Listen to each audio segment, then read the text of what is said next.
Right now at noon, one man is in custody, another seriously injured after a dispute on the west side. We will have a live update. Plus, after weeks of urging Congress to take action on immigration, President Trump has changed course. And if you're headed out to the AmFam Championship Golf Tournament today, we have a few parking changes to tell you about. This is News 3 at noon. Good afternoon, everyone. I'm Mark Kane. Thanks for tuning in to News 3 on this Friday afternoon. We'll get to those stories in a bit. But first, let's head over to the Weather Center. Meteorologist Chris Reese has a look at your first alert forecast. Cloudy, but at least it's not raining right now. It's not raining right now. We've been tracking the clouds and the showers pretty much all morning long, and they are starting to dwindle. So that's the good news for those of you with those plans that we do have this afternoon. A live look out of the WISC-TV camera shows you the cloud cover. A little bit of blue trying to filter in there. Here's the shower activity that we've been tracking all day. You'll notice most of it really just dies off as it works its way into town. This is all a part of a region of low pressure that has been moving to our south and east. This now over southern and eastern Illinois.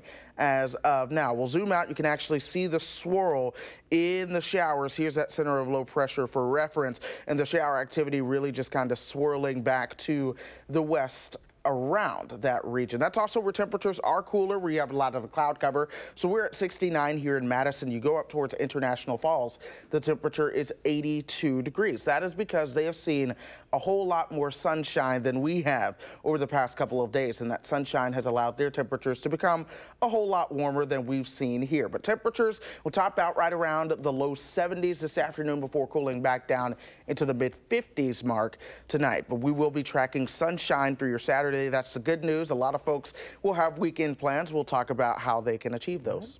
82 in International Falls. It's the upside down world. It is the upside down right now. You know, references to Stranger Things is what that sounds like right now. But we will finally see at least a Saturday that is fully sunny. We need it. Yes. All right, we'll see you in a few minutes, Chris. Thank you. Madison police are investigating what happened between two men early this morning on the city's west side that left one man seriously injured and another in custody. Our Jamie Perez is on Raymond Road with the latest. Jamie. Hi, Mark. Now, that standoff ended just a short time ago after SWAT teams entered this apartment complex you see behind me, where they believe the 31-year-old suspect was, and they did take him into custody about an hour ago. And just for a frame of reference, we are here on Raymond Road, right across from the Old National Bank. Now, police had been investigating since 5 o'clock this morning after two men got into a fight, leaving one man seriously injured and now hospitalized. Police say they believe there was no immediate threat to the community here, but Neighborhood Watch members have been watching this happen all day and say that the situations like this don't look good on their community.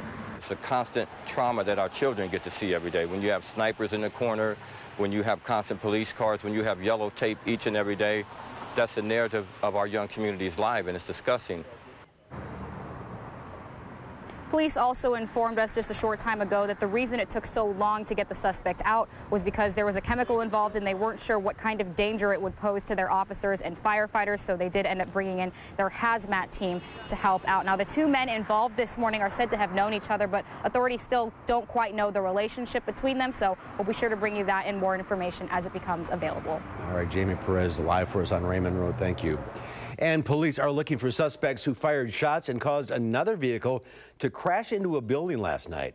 Madison police said it happened in the 1800 block of Northport Drive around 10 o'clock. Officers responded to reports of shots fired and found casings and damage to a building at the scene.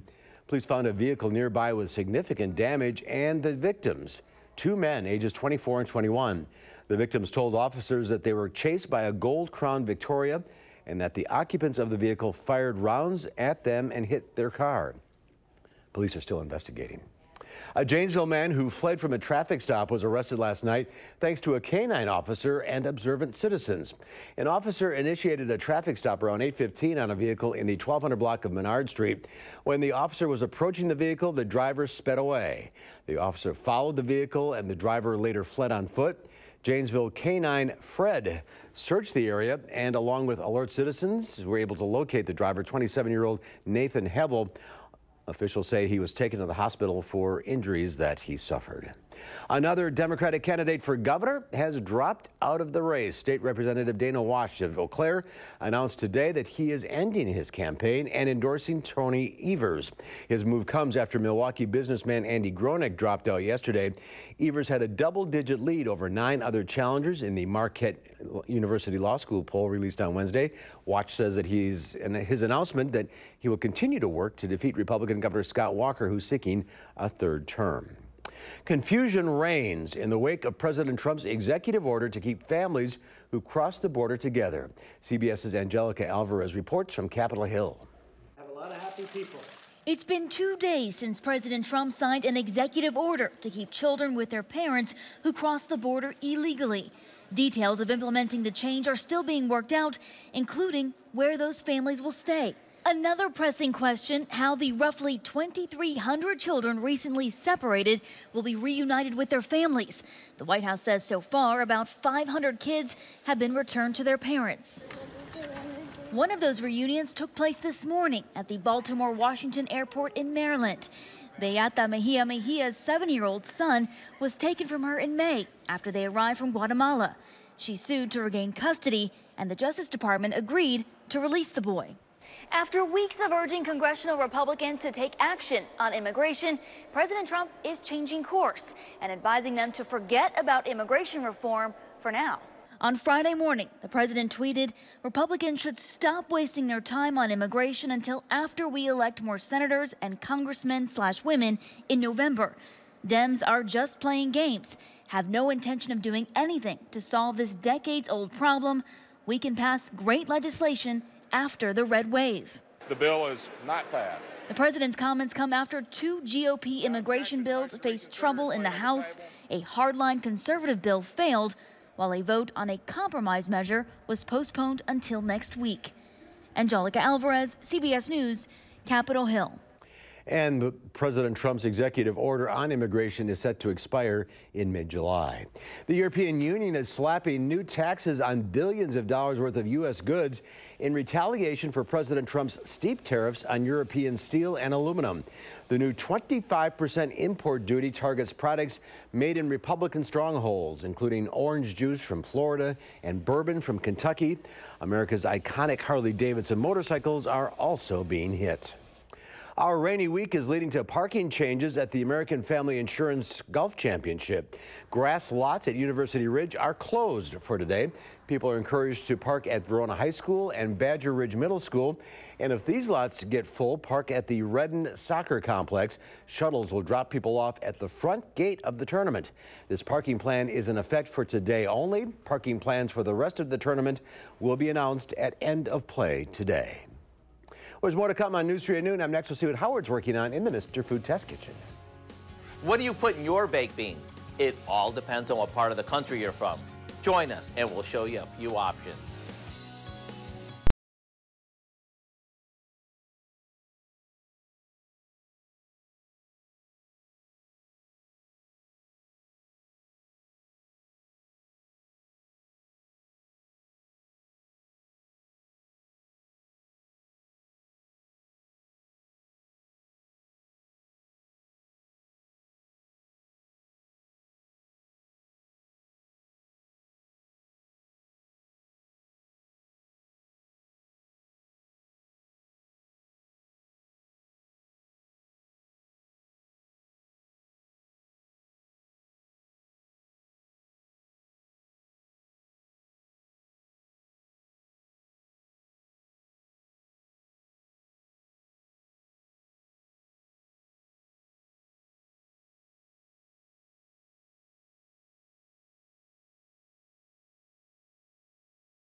The other day, a few of us in the test kitchen were chatting about what makes really great baked beans.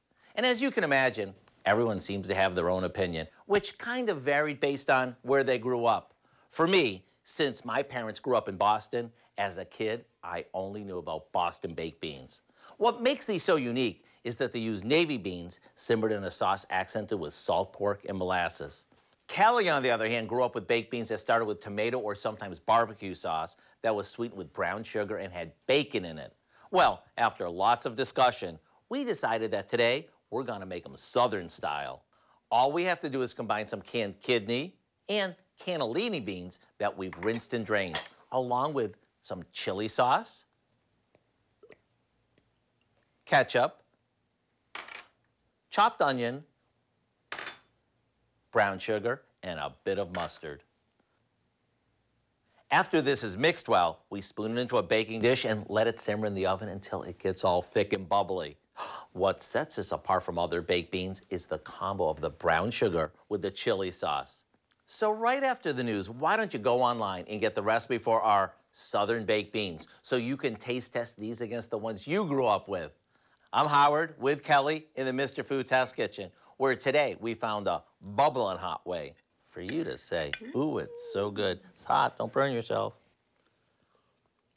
All right, Howard, thank you. Coming up on News 3 at noon, a cool start this summer. Meteorologist Chris Reese has your weekend forecast when we come back.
Our call for action phone bank is open right now, ready to take on your consumer issues. 270-2833 is the number to call. Oil producers strike a deal, and what reading the news could be costing your company. Diane King Hall has more in today's Money Watch report.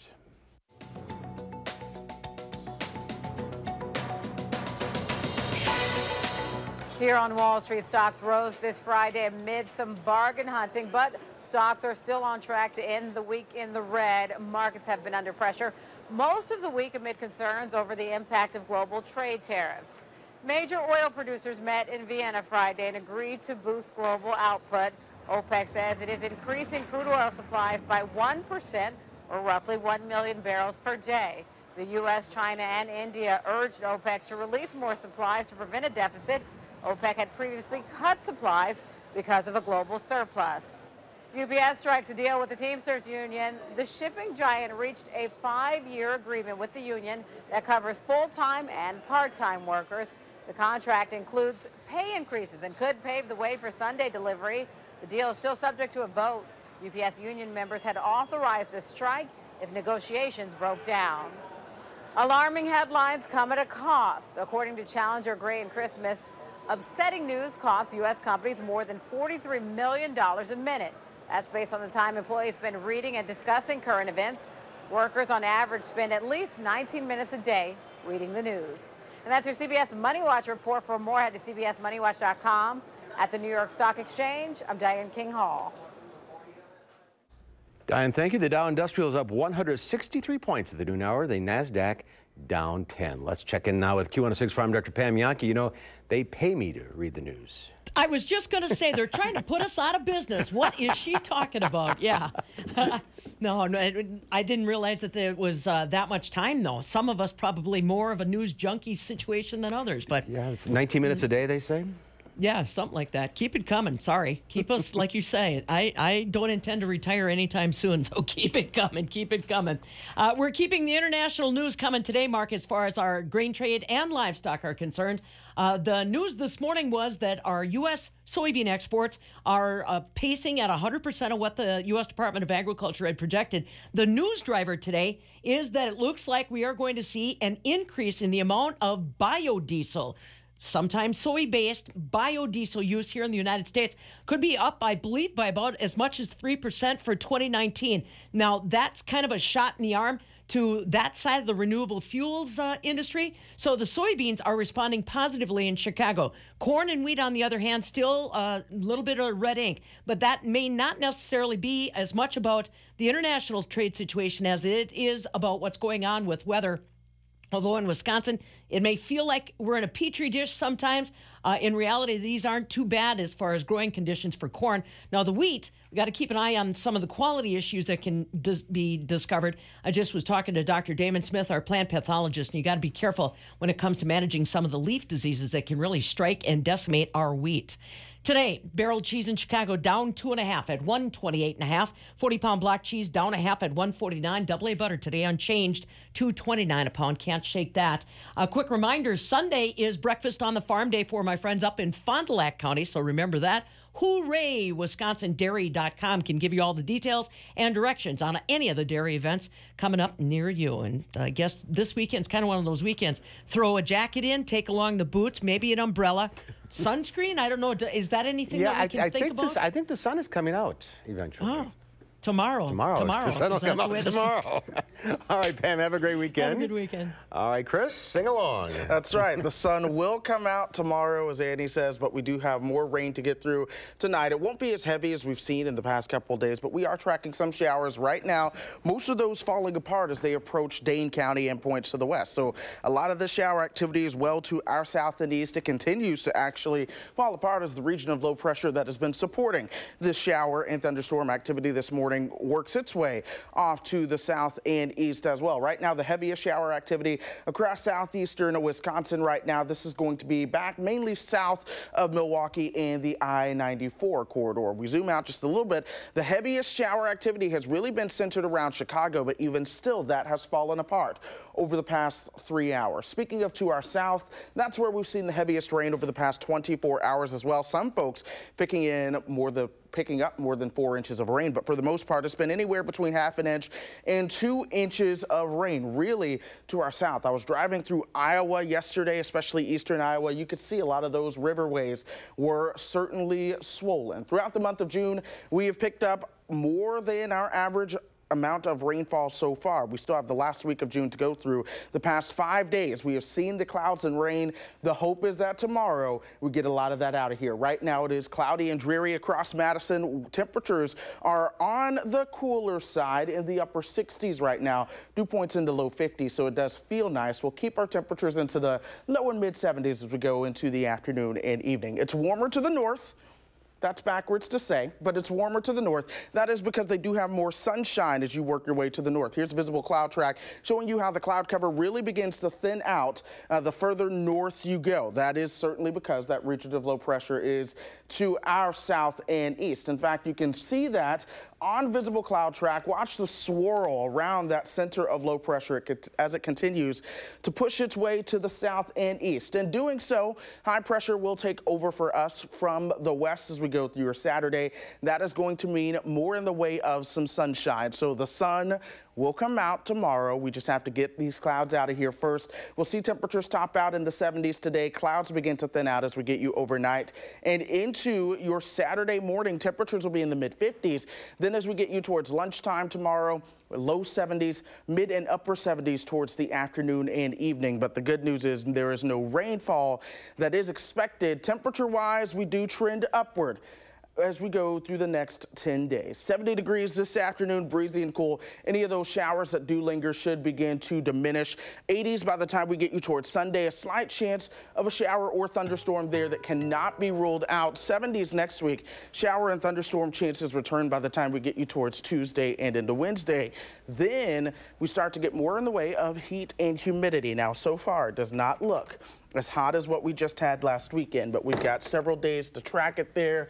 It could trend upward, it could trend downward. That's just how it works with 10-day forecasts, but it is summer. That's right. After all, we've kind of been spoiled by these cool temperatures lately. We'll continue to be spoiled by them. Sunshine tomorrow, I think that's the big news. That's your headline. Yes, that is the headline. The sun is coming out. All right, Chris. Thank you. No problem. There's more to come on News 3 at noon. Up next, a father races to his son's side after a fiery race car crash. It was all caught on camera. That story is coming up.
A dramatic scene unfolded at the South Boston Speedway this past Father's Day weekend. A driver spun out of control and bounced off the stadium walls. When his car crashed and caught fire, the driver's dad was the first one by his side. Sielban McGill has more. Dean Jones was never into race cars, but when his son Mike fell in love, the Speedway became his second home. I really enjoy watching him do something that he loves so much. Spending Father's Day weekend at the track just made sense, but during the race, as his son was coming up on a turn, he crashed. Seconds later, flames engulfed the car. Mike could barely see or breathe. His dad was watching it all. Didn't have time to be afraid. I had to get my son out that car. Jones ran toward the growing fire. When I saw the sparks fly, then I came and I jumped over the wall. Pulled his son out and made sure he was okay. I never doubted he wouldn't have been. If I had to place a bet on who would have showed up to the car first, I would have bet it was him. That's because it's not the first time his dad has jumped over barriers for him. Flashback to his baseball days, 10 or 12 years old. I had to play at the plate. I was catching. I got knocked out, and by the time I come to, he's there over me at home plate. I jumped over the fence to make a beeline to him to make sure he's okay. There's not a lot Jones wouldn't do for his kid. Knowing they could have lost that was scary. Love you. A Father's Day they won't soon forget.